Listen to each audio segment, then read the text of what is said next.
कहानी है राज्य का उत्तराधिकारी। एक राज्य में एक पराक्रमी राजा का शासन था। उसकी कोई संतान नहीं थी। ढलती उम्र के कारण राज्य के भावी उत्तराधिकारी को लेकर वह अत्यंत चिंतित था। अनेक वैद्यों को दिखाने के बाद भी वह संतान सुख से वंचित ही रहा। अंततः उसने राज्य के ही किसी योग्य नवयुवक को राज्य की बागडोर सौंप देने का निश्चय किया। भावी उत्तराधिकारी के चयन हेतु उसने योग्यता परीक्षण का आयोजन किया।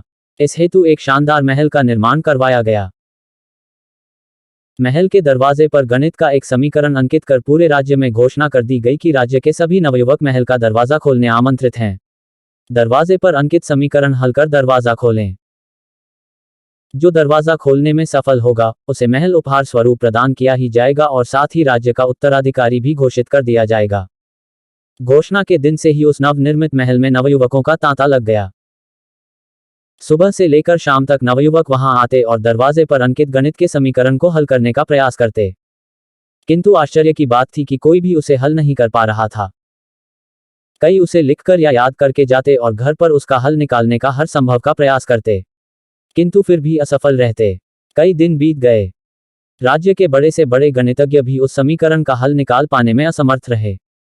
तब राजा ने दूसरे राज्यों के गणितज्ञों को आमंत्रित किया। दूसरे राज्य के गणितज्ञ आए और गणित का वह समीकरण हल करने लगे। जैसे जैसे दिन ढलता गया एक एक करके गणितज्ञ वहां से जाते गए। अंत में मात्र 3 लोग शेष बचे। उनमें से 2 दूसरे राज्य के गणितज्ञ थे, किंतु तीसरा गांव का एक साधारण सा युवक था। दोनों गणितज्ञ जहां गणित का समीकरण हल करने में लगे हुए थे, वहां युवक एक कोने में खड़ा होकर उन्हें देख रहा था। राजा ने जब उसे यूं ही खड़ा देखा तो पास बुलाकर पूछा, तुम दरवाजे पर अंकित समीकरण हल क्यों नहीं कर रहे? युवक बोला, महाराज, मैं तो बस यूं ही इन नामी गिरामी गणितज्ञों को देखने आया हूं। ये अपने राज्यों के इतने बड़े गणितज्ञ हैं, इन्हें समीकरण हल करने दीजिए। यदि इन्होंने हल निकाल लिया तो राज्य के उत्तराधिकारी बन जाएंगे। इससे बड़ी खुशी की बात और क्या होगी। यदि ये समीकरण हल नहीं कर पाए तब मैं कोशिश करके देखूंगा। इतना कहकर युवक एक कोने में बैठकर गणितज्ञों को देखने लगा। पूरा दिन निकल गया और शाम घिर आई, किंतु दोनों गणितज्ञ समीकरण हल नहीं कर पाए। उनके मस्तिष्क में पूरे दिन मात्र एक ही प्रश्न घूम रहा था कि आखिर इस समीकरण में ऐसा भी क्या है? कैसे ये हल होगा? कैसे महल का ये दरवाजा खुलेगा? पूरा प्रयास करने के बाद भी वे समीकरण हल नहीं कर पाए। जब उन्होंने हार मान ली तो कोने में बैठा युवक उठकर दरवाजे के पास गया और जाकर उसे धीरे से धक्का दे दिया। जैसे ही उसने दरवाजे को धक्का दिया, दरवाजा खुल गया। दरवाजा खुलते ही लोग उससे पूछने लगे कि तुमने ऐसा क्या किया कि महल का दरवाजा खुल गया? युवक बोला, जब मैं बैठकर सबको गणित का समीकरण हल करते देख रहा था तो मेरे दिमाग में विचार आया कि हो सकता है कि दरवाजा खोलने का कोई समीकरण ही न हो। इसलिए मैं गया और सबसे पहले जाकर दरवाजे को धक्का दे दिया।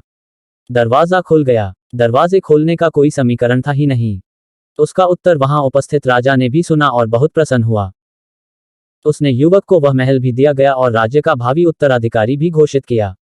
सीख: जिंदगी में हम कई बार ऐसी परिस्थिति में फंस जाते हैं जब हमें लगता है कि हमारे सामने पहाड़ जैसी समस्या है, जबकि वास्तव में कोई समस्या होती ही नहीं या होती भी है तो बहुत ही छोटी सी, लेकिन हम उसे बहुत बड़ा बनाकर उसमें उलझे रहते हैं।